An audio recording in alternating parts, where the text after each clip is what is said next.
దళితులకు 3 ఎకరాలు ఇస్తామని మోసం చేసి వాళ్లు మాత్రం 100 ఎకరాల్లో ఫామ్ హౌస్లు కట్టుకున్నారని విమర్శించారు రేవంత్ రెడ్డి. గొప్ప చరిత్ర ఉన్న ఉస్మానియా యూనివర్సిటీని కాలగర్భంలో కలిపే కుట్రలు జరిగాయన్నారు. క్వాలిటీ ఎడ్యుకేషన్ అందించాలన్నదే తమ లక్ష్యమన్న ముఖ్యమంత్రి ఓయూకు 1000 కోట్లు మంజూరు చేస్తున్నామని చెప్పారు. ఉస్మానియా వర్సిటీకి రావడానికి ధైర్యం కాదు, అభిమానం కావాలని చెప్పారు.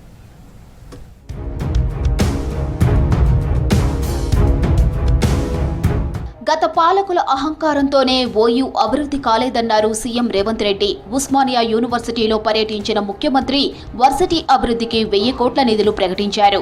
ఓయూను అంతర్జాతీయ ప్రమాణాలతో తీర్చిదిద్దేందుకు ప్రణాళికలు వేస్తున్నామన్నారు. తాను సామాన్య కుటుంబం నుంచి వచ్చానని, తనకు ఏ గడీలు లేవని స్పష్టం చేశారు.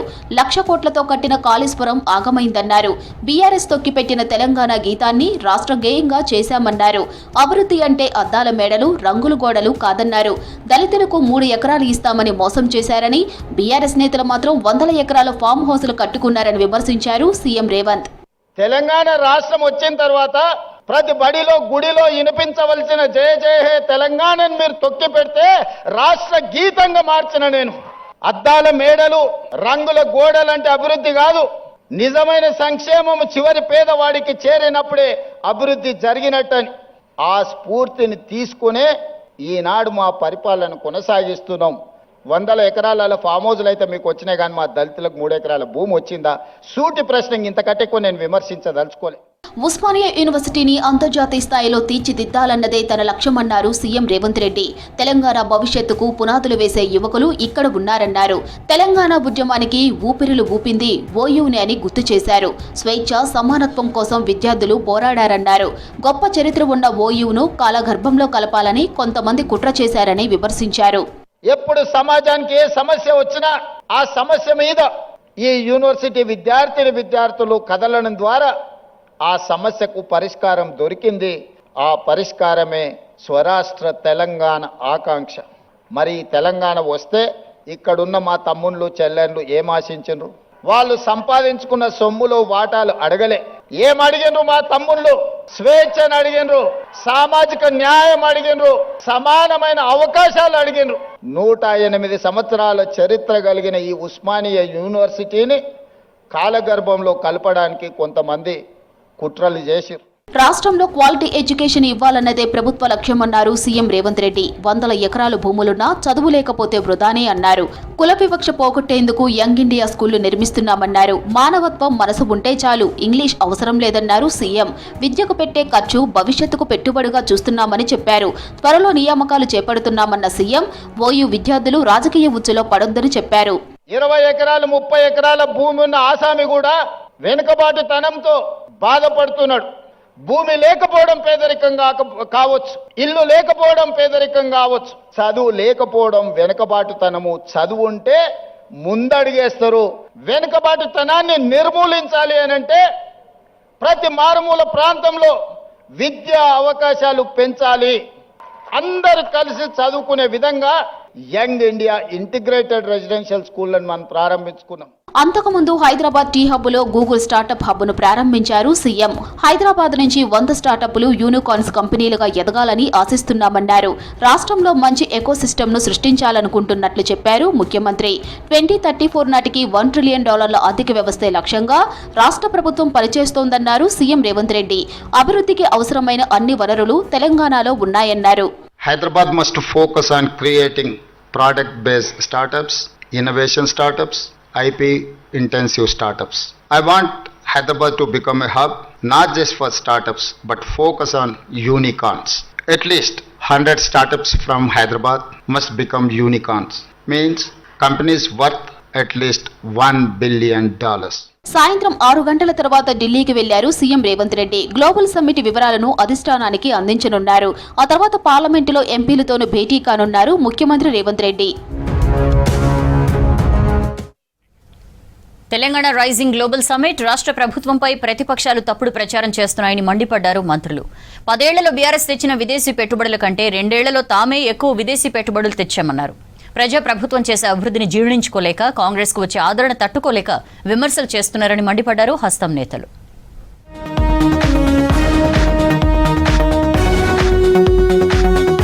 రాష్ట్ర ప్రభుత్వం స్టార్టప్ కంపెనీలకు మరింత ప్రోత్సాహిస్తుందన్నారు IT minister Sridhar Babu.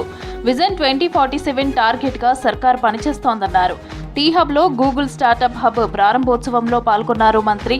Startup రంగంలో ఎన్నో అవకాశాలు ఉన్నాయన్నారు. యూనికార్న్లను తయారు చేయడం కోసమే గూగుల్ స్టార్టప్ కేంద్రాన్ని ఏర్పాటు చేస్తామన్నారు Sridhar Babu. How do you see when your chief minister was thinking of 3 trillion economy by 2047? I just told, if you don't have a target, if you don't have a dream, how can I put the first step or second step or third step? That is where our chief minister just thought, we'll keep a target, we'll keep some goal, and I have to dream big. ఆర్టీసీలో త్వరలో కొత్త notification ఇస్తామన్నారు మంత్రి పొన్నం ప్రభాకర్. ఉద్యోగుల pending సమస్యలను పరిష్కరిస్తామన్నారు. హైదరాబాద్ రాణిగంజ్ డిపోలో 65 కొత్త electric బస్సులను ప్రారంభించారు మంత్రి. నగరంలో కాలుష్యాన్ని తగ్గించేందుకు ఈవీ పాలసీ తెచ్చామన్నారు. మహిళలను బస్సులకు ఓనర్లుగా చేశామన్నారు మంత్రి పొన్నం. ఇప్పుడు ఉన్నటువంటి రూట్లను కాకుండా 373 కొత్త కాలనీలను కనెక్ట్ చేసే విధంగా ఆర్టీసీ ఈ రోజు నుంచి రవాణా సౌకర్యాన్ని అంచనా వారీగా ముందుకు తీసుకొని పోతా ఉంది. 30 సర్కిల్స్ 150 వార్డ్స్లో తిరిగే మొత్తం అంటే ఇంతకుముందు ఉన్నటువంటి దాన్ని తీసుకొని 373 కొత్త కాలనీలను కనెక్ట్ చేయడానికి జరిగింది. దీనివల్ల కనీసం 7 లక్షల మంది ప్యాసింజర్స్ ఇంకా ఎక్కువ ఉపయోగించుకునేటువంటి అవకాశం ఉంది. మాజీ మంత్రి హరీష్ రావుకు సవాల్ విసిరారు మంత్రి అడ్లూరి లక్ష్మణ్. 10 ఏళ్లలో బీఆర్ఎస్ ఎన్ని విదేశీ కంపెనీలు తీసుకొచ్చిందో శ్వేతపత్రం విడుదల చేయాలని డిమాండ్ చేశారు. 2 ఏళ్లలో తామెన్ని విదేశీ పెట్టుబడులు తెచ్చామో వైట్ పేపర్ రిలీజ్ చేస్తామన్నారు. ముందు బీఆర్ఎస్ పార్టీ ఉంటుందో ఊడుతుందో హరీష్ రావు చూసుకోవాలని విమర్శించారు అడ్లూరి. వారికి ఉన్నటువంటి తెలంగాణ ఆశ భాషలో మరి ఒక రాత్రే ఒక స్క్రిప్ట్ తయారు చేసుకొని మరి పెద్ద ఎత్తున ప్రెస్ నోట్ రిలీజ్ చేయడం, దాన్ని మరి రాష్ట్ర కేబినెట్ మంత్రిగా మేము దాన్ని తీవ్రంగా ఖండిస్తూ కాంగ్రెస్ పార్టీ ప్రభుత్వం సీఎం రేవంత్ రెడ్డి గారు ఏర్పాటు చేసిన తెలంగాణ గ్లోబల్ సమ్మిట్ని చూసి అటు బావకు బావమార్తికి ఇద్దరుకు హరీష్ రావుకు కేటీఆర్కు బయర్లు గమ్మినాయి. గ్లోబల్ సమ్మిట్ సక్సెస్ అయిందన్నారు పీసీసీ చీఫ్ మహేష్ కుమార్ గౌడ్. 10 ఏళ్లలో బీఆర్ఎస్ సర్కార్ రాష్ట్రంలో ఆర్థిక విధ్వంసం సృష్టించిందని విమర్శించారు.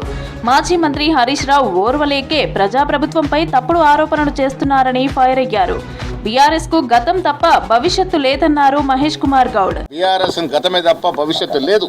మీరు అధికారులు వచ్చేది లేదు, సచ్చేది లేదు, మీరు విగ్రహాల గురించి మాట్లాడేది లేదు. ఇలా నిజమైన తెలంగాణ తల్లి ఎవరు? తెలంగాణ ఇచ్చిన ప్రదాత ఎవరు? శ్రీమతి సోనియా గాంధీ గారు. సోనియా గాంధీ గారు కనుక తలుచుకోకుంటే ఇలా తెలంగాణ ఆవిర్భావం లేదు. అలాంటి తెలంగాణలో మీరు విచ్చినకంత పాలన చేసి 10 ఏళ్ళు అప్పులో కూర్చోబెట్టి పోతే దాన్ని రిపేర్ చేసి గాడిలో పెట్టే ప్రయత్నం మా ప్రభుత్వం చేస్తా ఉంది. పెద్దపల్లి నియోజకవర్గంలో రైల్వే ప్రాజెక్టుల పెండింగ్ పై లోక్సభలో ప్రస్తావించారు ఎంపీ వంశీకృష్ణ. 4,000 కోట్లతో చేపట్టిన రామగుండం పెద్దపల్లి మనుగురు రైల్వే ప్రాజెక్టు పనులు ఎప్పటిలోగా కంప్లీట్ అవుతాయని ప్రశ్నించారు. అటు 120 కోట్లతో చేపట్టిన కుందన్పల్లి ఆర్ఓబి, 86 కోట్లతో కర్నాల మంతని రైల్వే ప్రాజెక్టు పనుల పూర్తిపై రైల్వే మంత్రి క్లారిటీ ఇవ్వాలన్నారు Vamsikrishna. Ramagundam Peddapalli to Manuguru almost 4,000 crores DPR has been made. I would like to understand further details, sir, how this project is going to be deployed. 120 crores Kundanpalli ROB also is sanctioned, sir. 86 crores Karnala to Mantini. It's the most interior place in my constituency, sir. That FOB also is sanctioned.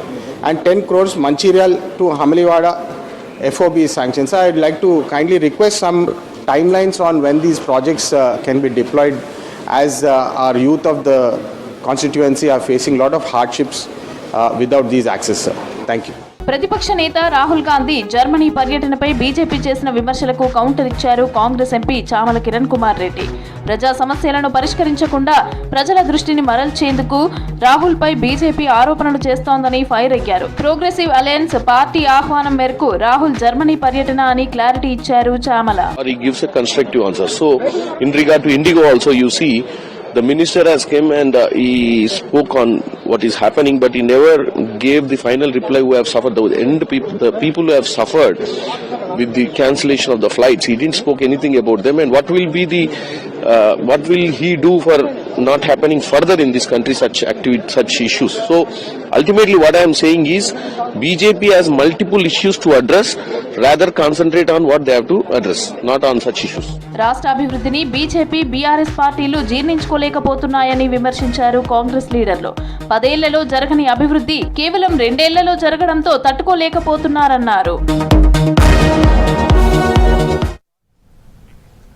Jubilee Hills assembly ఎన్నికల్లో party ఇన్ఛార్జిగా బాధ్యతలు నిర్వహించిన మంత్రి వివేక్ వెంకటస్వామి కీలక పాత్రను కాంగ్రెస్ అధ్యక్షులు మల్లికార్జున ఖర్గే అభినందించారు. ఢిల్లీలో ఎంపీ వంశీకృష్ణతో కలిసి మంత్రి వివేక్ ఖర్గేను మర్యాదపూర్వకంగా కలిశారు. ఉప ఎన్నికలు జరిగిన తీరును వివరించారు. ప్రచారంలో క్యాడర్లో స్ఫూర్తి నింపడంలో మంత్రులు పొన్నం ప్రభాకర్, తుమ్మల నాగేశ్వరరావుతో కలిసి పనిచేశామన్నారు. క్యాడర్ నాయకుల సమష్టి కృషితో జూబ్లీహిల్స్లో విజయం సాధించామని ఖర్గేకు చెప్పారు మంత్రి వివేక్. ప్రతిపక్షం చేతిలో ఉన్న సెగ్మెంట్లో కొన్ని నెలల ముందు నుంచే ప్రణాళిక ప్రకారం పనిచేసి పార్టీని బలోపేతం చేశామన్నారు. మైక్రో లెవెల్ రివ్యూలు, బూత్ బలోపేతం వంటి చర్యలతో పార్టీ పైచేయి సాధించిందని వివరించారు. దీంతో 25,000 భారీ మెజార్టీ పార్టీ అభ్యర్థి నవీన్ కు దక్కిందని చెప్పారు. పార్టీ నాయకత్వం పనితీరును ఖర్గే ప్రశంసించారు. బైపోల్ గెలుపుతో కొత్త ఊపు తీసుకొచ్చారని అభినందించారు ఖర్గే.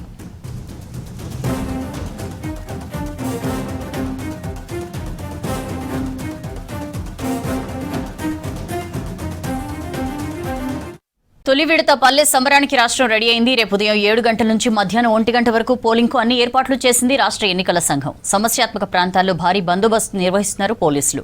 మధ్యాహ్నం 2 గంటల తర్వాత కౌంటింగ్ నిర్వహించి ఫలితాలు ప్రకటించనున్నారు. మరోవైపు రేపే ఉప సర్పంచ్ ఎన్నిక ఉంటుందని ఎస్ఈసీ ప్రకటించింది.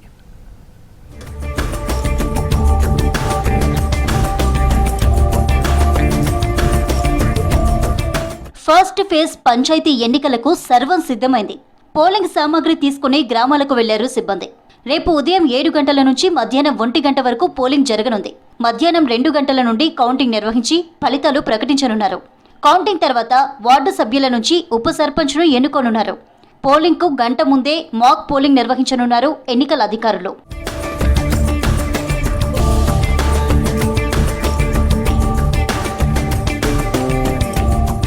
మొత్తం 3,834 సర్పంచ్, 27,628 వార్డు స్థానాలకు పోలింగ్ నిర్వహిస్తున్నామన్నారు రాష్ట్ర ఎన్నికల సంఘం కమిషనర్ రాణి కుముదిని. తొలి విడత పంచాయతీ ఎన్నికలకు 37,562 పోలింగ్ కేంద్రాలను ఏర్పాటు చేశామని చెప్పారు.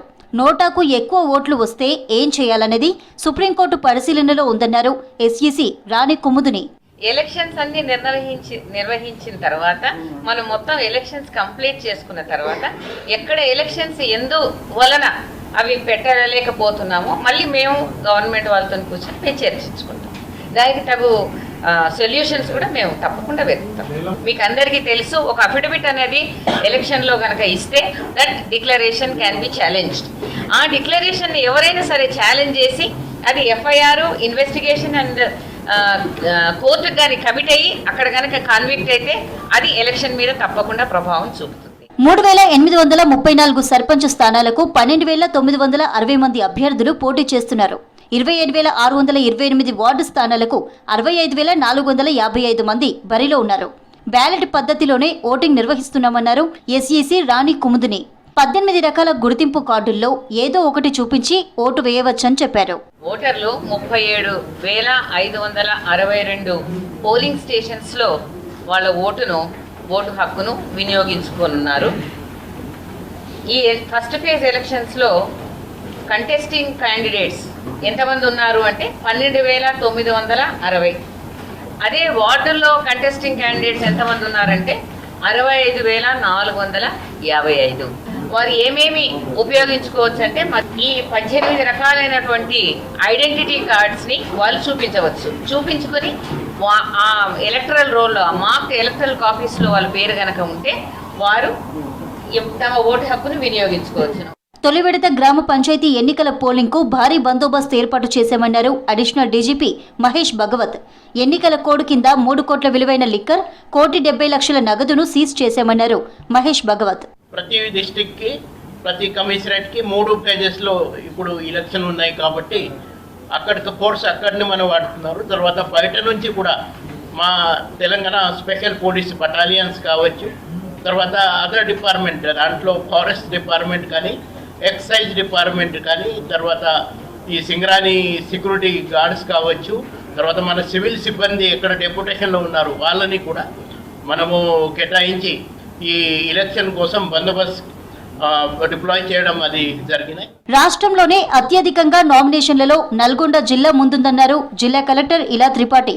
98 ఓట్లున్న అతి చిన్న పంచాయతీ కూడా నల్గొండలోనే ఉందని తెలిపారు. ఫస్ట్ ఫేజ్లో నల్గొండ, చండూరు రెవెన్యూ డివిజన్ల పరిధిలో 14 మండలాల్లోని పంచాయతీలకు ఎన్నికలు జరగనున్నట్లు చెప్పారు. డిఆర్సీ కేంద్రాలను తనిఖీ చేసి అధికారులకు పలు సూచనలు చేశారు. నల్గొండలో ఫస్ట్ ఫేజ్లో హైయెస్ట్ నెంబర్ ఆఫ్ క్యాండిడేట్స్ ఈ బరిలో ఉన్నారు. సో ఎంసీసీ పరంగా నిన్నటి నుంచి 44 అవర్స్ సైలెన్స్ పీరియడ్ పాటిస్తూ ప్రచారం అంతా బంద్ అయింది. కొన్ని జాగాల నుంచి మాకు ప్రైవేట్ అంటే అభ్యర్థులు వారి గుర్తుతో వారి పేరుతో ఓటర్ స్లిప్ పంపిస్తూ ఉన్నారనేది ఆ సమాచారం మా ఫ్లయింగ్ స్క్వాడ్ ద్వారా మాకు సమర్పించడం జరిగింది. దాని మీద మేము వెంటనే చర్యలు తీసుకున్నాము. తొలిదశ పోలింగ్ లో అవాంఛనీయ సంఘటనలు జరగకుండా జాగ్రత్తలు తీసుకుంది రాష్ట్ర ఎన్నికల సంఘం. 50,000 మంది సివిల్ పోలీసులు విధుల్లో ఉంటారని, 60 ప్లాటూన్స్ బృందాలు బయట నుంచి వచ్చారని తెలిపింది. పోలింగ్ బూతుల్లో సీసీ కెమెరాలు, వెబ్ కాస్టింగ్ తో పాటు అబ్జర్వర్లు, మైక్రో అబ్జర్వర్లను నియమించింది ఎస్ఈసీ. పోలింగ్ పరిస్థితిని సమీక్షించేందుకు రాష్ట్ర ఎన్నికల సంఘం కార్యాలయంలో కంట్రోల్ రూమ్ ఏర్పాటు చేసింది. ఇక్కడి నుంచే మానిటరింగ్ చేయనుంది రాష్ట్ర ఎన్నికల సంఘం. దీపాల పండుగ దీపావళికి అంతర్జాతీయ గౌరవం దక్కింది. దీపావళిని యునెస్కో ఇంటాంజిబుల్ కల్చరల్ హెరిటేజ్ లిస్టులో దివాళీని చేర్చారు. ఢిల్లీ ఎర్రకోటలో జరుగుతున్న యునెస్కో సమావేశంలో దీపావళికి అరుదైన గుర్తింపు దక్కింది. దీపావళికి యునెస్కో గౌరవంతో భారత్కు చెందిన 15 అంశాలు యునెస్కో వారసత్వ జాబితాలో చోటు దక్కించుకున్నాయి.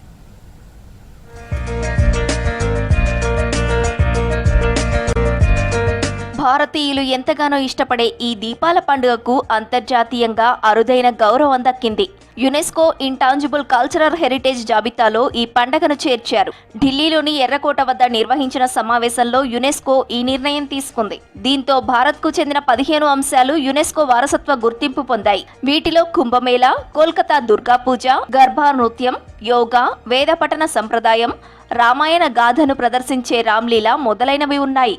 వీటిని రక్షించుకోవాల్సిన అవసరం ఉందని యునెస్కో ప్రతినిధులు చెప్పారు. యునెస్కో 20వ సదస్సు ఈ నెల 13వ తేదీ వరకు ఢిల్లీలోని ఎర్రకోటలో జరుగుతోంది. యునెస్కో ఇంటాంజిబుల్ కల్చరల్ హెరిటేజ్ సమావేశం భారత్లో జరగడం ఇదే తొలిసారి. యునెస్కో గుర్తింపు కోసం 80 దేశాలు సమర్పించిన 67 ప్రతిపాదనలను కమిటీ పరిశీలిస్తోంది.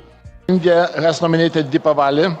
Deepavali, also known as Diwali, is a light festival celebrated annually by diverse individuals and communities across India.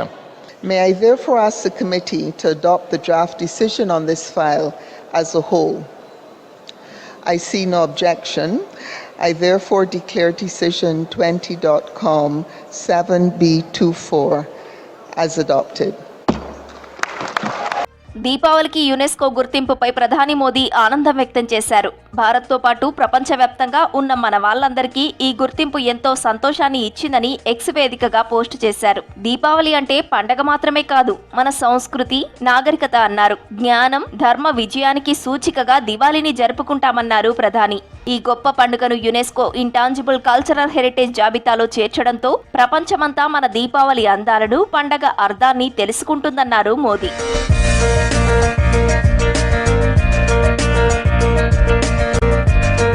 140 కోట్ల మంది భారతీయులకు ఎంతో గర్వకారణమైన రోజు అన్నారు కేంద్ర మంత్రి గజేంద్ర సింగ్ షెకావత్. చెడుపై మంచి విజయానికి చిహ్నమన్నారు. ప్రపంచ వారసత్వంగా గౌరవించబడుతున్న దీపావళి ఖచ్చితంగా భారతదేశానికి ఒక పెద్ద విజయం అని చెప్పారు. भारतीयों के लिए अत्यंत गर्व और गौरव का दिन है जब भारत के महापर्व दीपावली को विश्व की धरोहर सूची में अमूर्त धरोहर के रूप में नामित किया गया है. आज उसे दुनिया की धरोहर के रूप में सम्मानित किया जाना निश्चित रूप से भारत के लिए एक बड़ी उपलब्धि भी है. దీపావళికి యునెస్కో గుర్తింపు ఇవ్వడం సంతోషంగా ఉందన్నారు ఢిల్లీ ముఖ్యమంత్రి రేఖా గుప్తా. దీపావళిని యునెస్కో జాబితాలో చేర్చడానికి ప్రధాని మోదీ చేసిన కృషికి తాను కృతజ్ఞతలు తెలుపుతున్నానని చెప్పారు.